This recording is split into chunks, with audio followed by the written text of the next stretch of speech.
اما بعد فاعوذ باللہ من الشیطان الرجیم بسم اللہ الرحمن الرحیم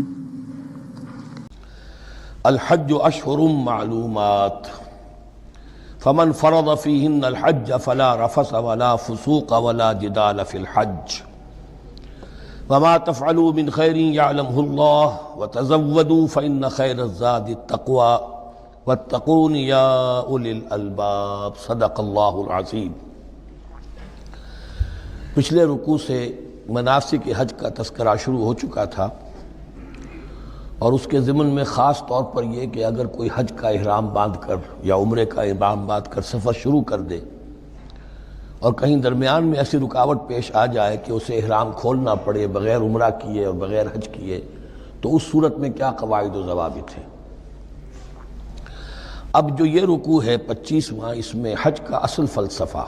اس کی اصل حکمت، اس کی اصل روح کا بیان ہے۔ الحج اشہر معلومات، حج کے مہینے ہیں جو معلوم ہیں، یعنی جو بھی پہلے سے عرب میں رواج چلا آ رہا تھا اس کی توثیق ہو گئی کہ واقعتاً یہ اللہ تعالیٰ ہی کی طرف سے۔ تو حج کے کا جہاں تک ٹائمنگ کا تعلق ہے، مواقیت کا تعلق ہے،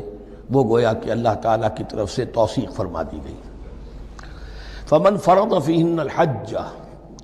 تو جو کوئی بھی اپنے اوپر لازم کر لے ان مہینوں میں حج کو، لازم کر لے سے مراد نیت پختہ کر لے، اور نیت پختہ کرنے کی علامت احرام باندھ لے۔ فمن فرض فیہن الحج، تو حج کے لیے جو اپنے اوپر لازم کر لے،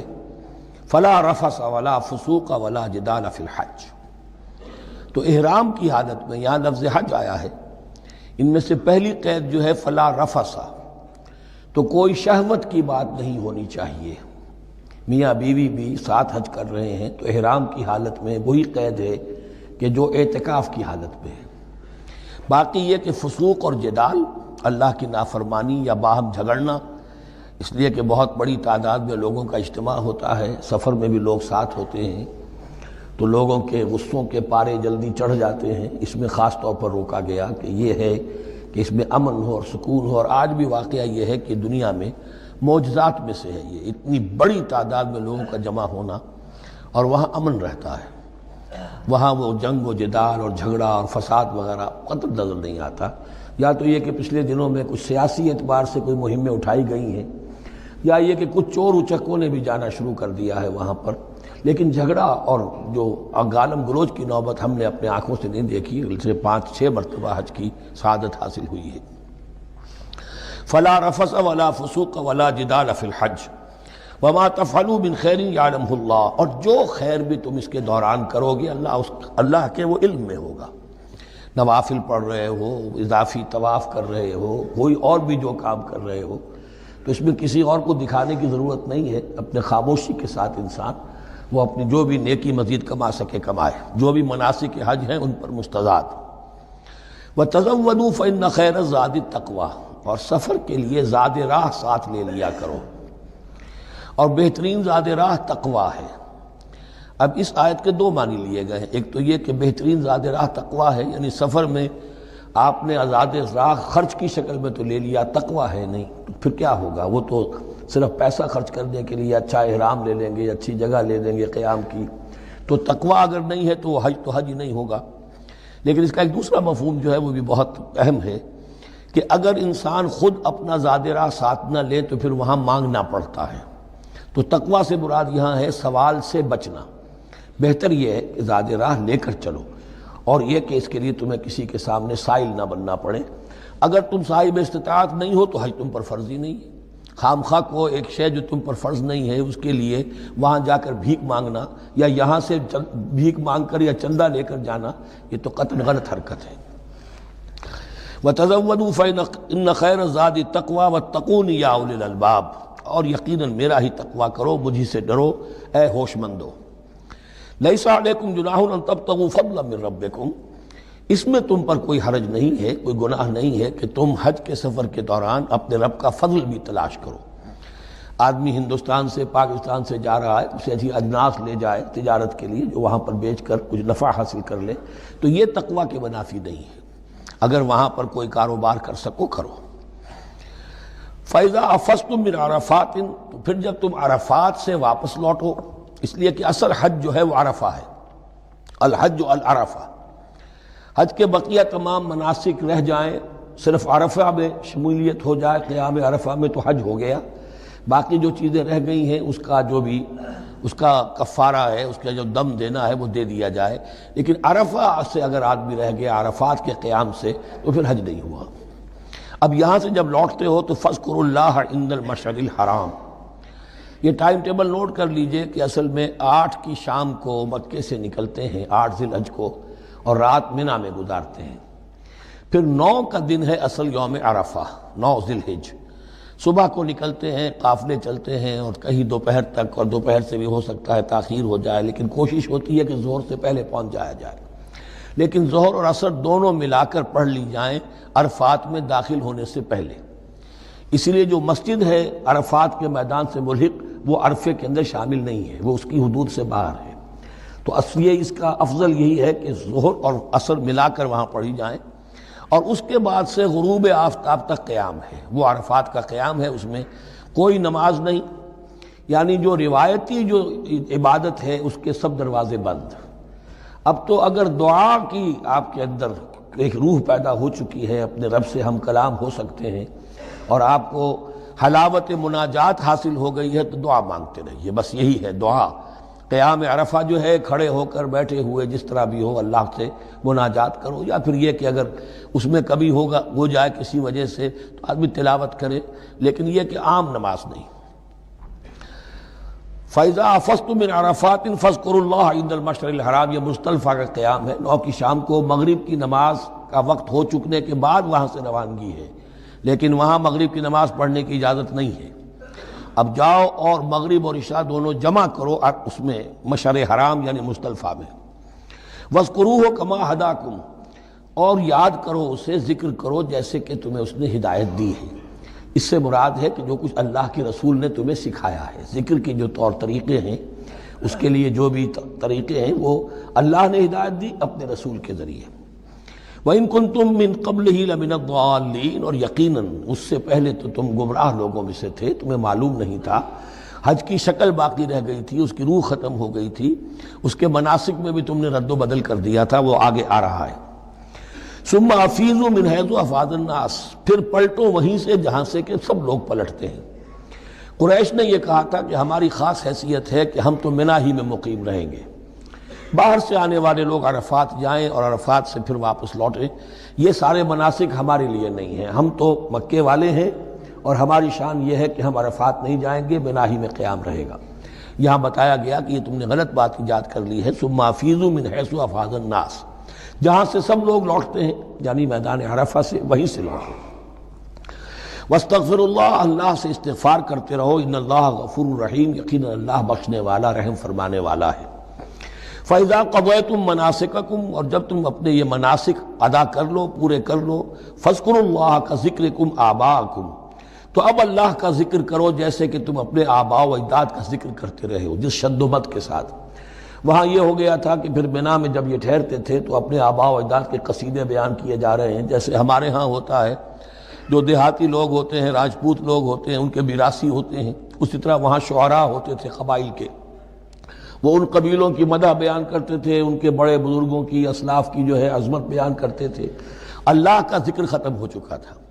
فرمایا جس شد و مد کے ساتھ تم اپنے آباء و اجداد کا ذکر کرتے رہے، اب اسی شد و مد کے ساتھ، بلکہ او اشد ذکرا، بلکہ اس سے بھی زیادہ شد و مد کے ساتھ اب اللہ کا ذکر کرو۔ فَمِنَ النَّاسِ مَن يَقُولُ رَبَّنَا آتِنَا فِي الدُّنْيَا وَمَا لَهُ فِي الْآخِرَةِ مِنْ خَلَاقٍ، لوگوں میں سے وہ بھی ہیں جو یہی کہتے رہتے ہیں رب ہمیں دے دے دنیا ہی میں، ایسے لوگوں کے لیے آخرت میں کوئی حصہ نہیں ہے، یعنی وہاں پہنچ کر بھی ساری دعائیں ان کی دنیاوی چیزوں کے لیے ہیں، مال کے لیے، اولاد کے لیے، ترقی کے لیے، اور دنیا کی جو بھی چیزیں ہیں، اپنی کوئی مشکلات ہیں ان کے رفع کرنے کے لیے، چونکہ ان کے دلوں میں دنیا بسی ہوئی ہے۔ اشربوا فی قلوبہم الدنیا، ان کے دلوں میں جیسے بنی اسرائیل کے دلوں میں بچڑے کا تقدس ملا دیا گیا تھا اور محبت، اسی طرح ہمارے دلوں میں دنیا کی محبت ہے، تو وہاں جا کر بھی دنیا ہی کی دعائیں ہیں۔ فَمِنَ النَّاسِ مَن يَقُولُ رَبَّنَا آتِنَا فِي الدُّنْيَا وما لہ فی الآخرۃ من خلاق، ظاہر بات ہے ایسے لوگوں کے لیے پھر آخرت میں کوئی حصہ نہیں ہے۔ ومنہم من یقول، اور ان میں سے وہ بھی ہے جو یہ کہتے ہیں ربنا آتنا فی الدنیا حسنۃ وفی الآخرۃ حسنۃ وقنا عذاب النار، پروردگار ہمیں اس دنیا میں بھی خیر عطا فرما اور آخرت کا بھی خیر عطا فرما اور ہمیں بچا لے آگ کے عذاب سے۔ اب دنیا کا خیر جو ہے سب سے بڑا وہ ایمان ہے، ہدایت ہے۔ دنیا کا کوئی خیر نہیں ہے جب تک کہ اس کے ساتھ ہدایت اور ایمان نہ ہو۔ تو سب سے پہلے انسان ایمان طلب کرے، پھر اس کے ساتھ اللہ تعالیٰ دنیا میں کشادگی دے دے، رزق میں بھی کشائش دے دے تو ٹھیک ہے، کوئی بری بات نہیں، اچھی بات ہے۔ لیکن یہ کہ اصل شے کیا ہے؟ ایمان اور استقامت۔ اولئک لہم نصیب مما کسبوا، یہاں یہ لفظ بہت اہم ہے، ان کے لیے حصہ ہوگا اس میں سے جو انہوں نے کمایا۔ محض یہ دعا کرنے سے، یہ دعا جو ہے یہ کافی نہیں ہو جائے گی۔ اول تو یہ نوٹ کر لیجئے، یہی وہ دعا ہے جو یعنی رکن یمانی سے لے کر جو بھی ہر چکر ہوتا ہے اس کا طواف کا، تو رکن یمانی سے لے کر حجر اسود تک کا جو دورہ ہے، اس میں یہ دعا مانگی جاتی ہے، ربنا آتنا فی الدنیا حسنۃ وفی الآخرۃ حسنۃ وقنا عذاب النار۔ اولئک لہم نصیب مما کسبوا، ان کے لیے حصہ ہے اس میں سے جو انہوں نے کمایا۔ اچھا، اس میں سے جو انہوں نے کمایا، اس میں سے کیوں؟ وہ تو سارا ملنا چاہیے، لیکن بندے کو ڈرتا رہنا چاہیے کہ ممکن ہے اس میں سے کسی مسئلے میں میری نیت میں کوئی فساد آ گیا ہو، ممکن ہے اس میں سے میرے کسی عمل کے اندر کوئی کمی رہ گئی ہو، کوئی کوتاہی رہ گئی ہو۔ اس لیے یہ نہ سمجھ لے کہ جو بھی کچھ کیا ہے اس کا اجر لازماً ملے گا۔ مما کسبوا، جو انہوں نے کمایا ہے اس میں خلوص ہے، اس میں بے ریائی ہے، اس میں تمام جو بھی اس کے آداب اور شرائط ہیں ملحوظ رکھے گئے ہیں، تو ان کو ان کا حصہ ملے گا۔ واللہ سریع الحساب، اور اللہ تعالیٰ کو حساب چکانے میں دیر نہیں لگتی، بہت جلدی حساب کر لے گا۔ اب تو ہمارے سامنے نقشے موجود ہے، کمپیوٹرز ہیں، کتنی جلدی حساب ہو جاتا ہے، تو اللہ کے ہاں تو پتہ نہیں کیسا سپر کمپیوٹر ہوگا کہ اسے حساب نکالنے میں دیر نہیں لگے گی۔ وَاذْكُرُوا اللَّهَ فِي أَيَّامٍ مَّعْدُودَاتٍ، اور ذکر کرو اللہ کا گنتی کے چند دنوں میں۔ یہ لفظ یہاں پر پھر آ گیا ہے اس بات کی وضاحت کے لیے جو میں نے عرض کیا تھا کہ ابتدائی جو حکم تھا روزے کا، ایام معدودات، وہ 3 دن کے روزے تھے، اس لیے کہ یہاں بھی معدودات کا لفظ آیا ہے، فی ایام معدودات، اور سب کو معلوم ہے یہ 3 دن ہیں، 11ویں 12ویں 13ویں تاریخ جو ہے ذی الحج کی، کہ پھر یوم نحر کے بعد 3 دن یہاں پر قیام ہے، مبیت ہے، تو وہ 3 دن ہے ایام معدودات۔ فمن تعجل فی یومین، تو جو کوئی 2 دن ہی میں جلدی سے واپس آ جائے، فلا اثم علیہ، یعنی 3 دن پورے نہیں کرتا، 2 دن ہی میں واپسی کو اختیار کر لیتا تو کوئی گناہ اس پر نہیں ہے۔ ومن تأخر، اور جو پیچھے رہے یعنی 3 دن کی مقدار پوری کر لے، فلا اثم علیہ لمن اتقی، تو اس پر بھی کوئی گناہ نہیں، لیکن شرط ہے تقوی۔ جو 2 دن میں چلا گیا تقوی تھا تو بھی اللہ تعالیٰ کے ہاں اس کا اجر محفوظ ہے، جو 3 دن رہا تقوی ہے، تیسرے دن اس نے کچھ اور ہی حرکتیں نہ شروع کر دی ہوں، جی اکتایا ہوا ہے اور طبیعت کے اندر جو ہے وہ ٹھہراؤ نہیں ہے، تو وہ تیسرا دن اس کے لیے کچھ خاص مفید نہیں ثابت ہوگا۔ لیکن یہ کہ اصل شے جو ہے اللہ کے ہاں جو چیز کے شرط لازم ہے قبولیت کے لیے وہ تقوی ہے۔ لمن اتقی واتقوا اللہ واعلموا انکم الیہ تحشرون، اور اللہ کا تقوی اختیار کرو اور یہ مستحضر رکھو اپنے ذہن میں کہ تمہیں اسی کی جانب جمع کر دیا جائے گا، تم سب کے سب ہانک کر لے جاؤ گے اسی کی جناب میں۔ وَمِنَ النَّاسِ مَن يُعْجِبُكَ قَوْلُهُ فِي الْحَيَاةِ الدُّنْيَا، اب یہ منافقین میں سے ایک گروہ کا خاص ایک تذکرہ ہو رہا ہے۔ ایک منافق تو ہوتے تھے کہ جو عام ہیں، ان کی زبانوں پر بھی نفاق واضح طور پر ظاہر ہو جاتا تھا، اور ایک قسم کے منافق وہ ہوتے تھے بڑے چاپلوس، چرب زبان، کہ ان کی گفتگو دیکھیے تو وہ تو بڑے مخلص ہیں اور بڑے ہی فداکار ہیں اور بڑے ہی آپ کے ساتھ ان کا تعلق جو ہے وہ نیک نیتی پر مبنی ہے، ان کی زبانیں جو ہیں معلوم ہوتا ہے کہ اس میں تو سب گھی شکر گھلا ہوا ہے، لیکن یہ کہ ان کا کردار انتہائی خراب ہوتا ہے، اور پھر وہ جب واپس جاتے ہیں باتیں کرنے کے بعد یا باتیں بنانے کے بعد تو ان کا کردار جو ہے وہ فساد پر مبنی ہوتا ہے۔ وَمِنَ النَّاسِ مَن يُعْجِبُكَ قَوْلُهُ فِي الْحَيَاةِ الدُّنْيَا، اور لوگوں میں سے ایسے بھی ہیں جن کی باتیں تمہیں بڑی اچھی لگتی ہیں دنیا کی زندگی میں، وَيُشْهِدُ اللَّهَ عَلَى مَا فِي قَلْبِهِ، اور وہ اللہ کو بھی گواہ ٹھہراتا رہتا ہے، میں جو کچھ کہہ رہا ہوں اللہ جانتا ہے، میں خلوص سے کہہ رہا ہوں، میں بالکل اپنی نیک نیتی سے کہہ رہا ہوں، اللہ جانتا ہے۔ وَهُوَ أَلَدُّ الْخِصَامِ، حالانکہ فی الواقع وہ دشمن ہے بہت سخت، الد بہت شدید، اور خصام خصم دشمن کے لیے آتا ہے۔ وَإِذَا تَوَلَّى جب وہ پیٹھ موڑتے جاتا ہے سعى فِي الْأَرْضِ اب وہ زمین میں جو بھاگ دوڑ کرتا ہے لِيُفْسِدَ فِيهَا اس میں فساد مچائے وَيُهْلِكَ الْحَرْثَ وَالنَّسْلَ اور ہلاک کرے، کہیں کسی کی کھیتی جلا دی، کہیں کسی کا کوئی جانور جو ہے وہ ختم کر دیا، مار دیا۔ وَاللَّهُ لَا يُحِبُّ الْفَسَادَ اللہ تعالیٰ کو فساد بالکل پسند نہیں ہے۔ وَإِذَا قِيلَ لَهُ اتَّقِ اللَّهَ جب ایسے شخص سے کہا جاتا ہے کہ تو اللہ کا خوف کرو، اللہ سے ڈرو، تم باتیں ایسی کرتے ہو، عمل تمہارا یہ ہو رہا ہے، سوچو تو صحیح۔ أَخَذَتْهُ الْعِزَّةُ بِالْإِثْمِ تو اس کو اپنی عزت نفس، جھوٹی عزت نفس گناہ پر اور جما دیتی ہے۔ ایک شخص وہ ہوتا ہے جس سے خطا ہو گئی، غلطی ہو گئی، اس نے اپنی خطا تسلیم کر لی تو اصلاح کر لے گا۔ ایک وہ ہے کہ جو کیسے مان لوں میری غلطی ہے، اس کی جھوٹی انا جو ہے اور جو اس کی جھوٹی عزت نفس ہے وہ اسے اور گناہ کے اوپر چپکا دیتی ہے۔ اخذتہ العزت بالاسم اس کو اور اس پر جامد کر دیتی ہے۔ فحسبہ جہنم تو اس کے لیے تو اب کافی ہے جہنم ہی۔ وَلَبِئْسَ الْمِہَادُ اور یقیناً وہ بہت برا ٹھکانہ ہے۔ روایات میں آتا ہے کہ ایک شخص خاص تھا اخنس ابن شریق، اس کا یہ کردار ہے، لیکن یہ کہ یہ تو یوں سمجھیے کہ شان نزول کے اعتبار سے یہ بات ٹھیک ہے، اور یہ کہ تعویل خاص میں اس کو بھی سامنے رکھیں گے، لیکن یہ وہی ہے، کردار ہے، یہ کردار ہر جگہ آپ کو ملے گا۔ اصل میں کردار کو پہچاننا چاہیے اور اس کے حوالے سے اللہ تعالیٰ سے ہدایت طلب کرنی چاہیے کہ اس کردار سے اللہ تعالیٰ ہمیں اپنی حفظ ایمان میں رکھے۔ وَمِنَ النَّاسِ مَن يَشْرِي نَفْسَهُ ابْتِغَاءَ مَرْضَاتِ اللَّهِ قرآن کا یہ عام اسلوب ہے کہ تقابل ضرور کرتا ہے، فوری تقابل۔ تو اس میں لوگوں میں سے وہ بھی ہیں جو اپنے آپ کو بیچ دیتے ہیں اللہ کی رضا جوئی کے لیے، اپنا تن من دھن، ان صلاتی و نسکی و محیایا و مماتی للہ رب العالمین۔ ومن الناس من یشری نفسہ ابتغاء مرضات اللہ واللہ رؤوف بالعباد اور اللہ اپنے ایسے بندوں کے حق میں بہت شفیق ہے۔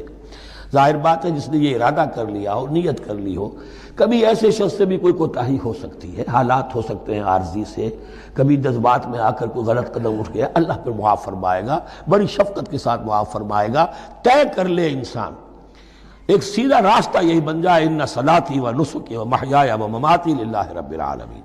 تو پھر یہ ہے کہ کوئی تیز دوڑے گا، کوئی آہستہ چل سکے گا، مختلف صلاحیتوں کے لوگ ہوتے ہیں، اس میں فرق و تفاوت رہے گا، لیکن جس نے یہ عزم کر لیا ہے اللہ تعالیٰ ان کے حق میں بہت شفیق ہے۔ یا ایھا الذین آمنوا ادخلوا فی السلم کافہ، اے اہل ایمان اسلام میں داخل ہو پورے کے پورے۔ یہ گویا کہ وہ بات اب کہی جا رہی ہے کہ جس کا ریورس یا کانورس ہم بنی اسرائیل کے ساتھ جو خطاب تھا اس میں پڑھ چکے ہیں۔ افتؤمنون ببعض الکتاب وتکفرون ببعض، کیا تم ہماری کتاب، ہمارے دین، ہماری شریعت کے ایک حصے کو مانتے ہو اور ایک کو رد کر دیتے ہو؟ فما جزاء من يفعل ذلك منكم الا خزي في الحیاۃ الدنیا ویوم القیامۃ يردون الى اشد العذاب۔ تو جو کوئی بھی تم میں سے یہ روش اختیار کرے گا اس کی کوئی سزا اس کے سوا نہیں ہے کہ دنیا میں ذلت اور خواری ان پر مسلط کر دی جائے اور قیامت کے دن شدید ترین عذاب میں جھونک دیے۔ اس کو اب مثبت پیرائے میں مسلمانوں سے کہا جا رہا ہے یا ایھا الذین آمنوا ادخلوا فی السلم کافہ، ریزرویشنز کے ساتھ نہیں، ایکسیپشنز کے ساتھ نہیں۔ اللہ کی بندگی تو کرنی ہے، اس معاملے میں نہیں۔ اللہ کے حکم تو ماننا ہے لیکن یہ حکم نہیں میں مان سکتا، یہ ایک کی بھی نفی جو ہے وہ گویا کہ کل کی نفی ہو جائے گی۔ ادخلوا فی السلم کافہ، ٹیک اٹ اور لیو اٹ، یہ پیکج ڈیل ہے، اس میں جزوی بات نہیں ہو سکتی۔ وَلَا تَتَّبِعُوا خُطُوَاتِ الشَّيْطَانِ اور دیکھو شیطان کے قدموں کی پیروی نہ کرو، اس کے نشانات راہ جو ہیں، اس کے نشانات قدم جو ہیں ان کی پیروی نہ کرو۔ إِنَّهُ لَكُمْ عَدُوٌّ مُّبِينٌ وہ تو یقیناً تمہارا بڑا کھلا دشمن ہے۔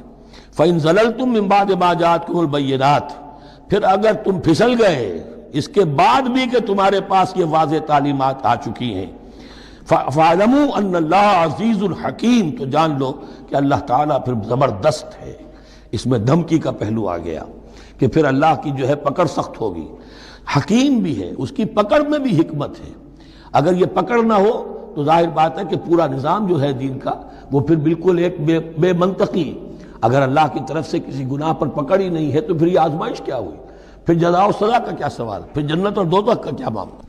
هل ينظرون الا ان ياتيهم الله في ظلل من الغمام والملائكة وقضي الامر ایک جو نفس انسان کو پٹی پڑھاتا ہے وہ تو یہ ہے کہ دین کا یہ حصہ تو آرام سے کرتے رہو، جو میٹھا وہ ہپ اور جو کڑوا ہے وہ تھو۔ دوسری پٹی یہ پڑھاتا ہے کہ ابھی ذرا یہ ٹھیک ہے،